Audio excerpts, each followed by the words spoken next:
Quiero un diluvio de alabanzas en mi boca, que seas mi universo, que seas todo lo que siento y lo que pienso, que seas el primer aliento en la mañana y la luz en mi ventana, que seas mi universo, que llenes cada uno de mis pensamientos, que tu presencia y tu poder sean mi alimento. Oh Jesús, es mi deseo que seas mi universo.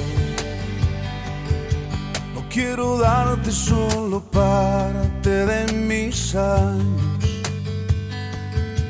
te quiero dueño de mi tiempo y de mi espacio, que seas mi universo. No quiero hacer mi voluntad, quiero agradarte, y cada sueño que hay en mí quiero entregarte, que seas mi universo,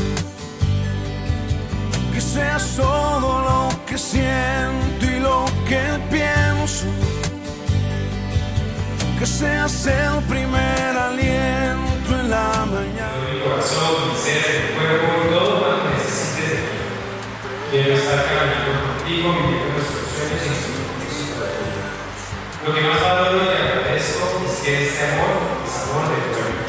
Por amarme, por aceptar a mi hija y amar a mis llamas, por aceptar a mi familia y por lo maravilloso que ha sido toda esa aventura desde la muerte hasta hoy.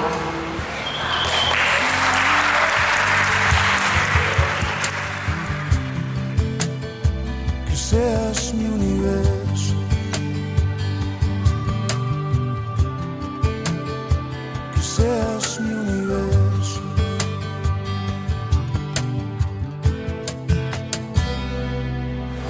¿Están listos?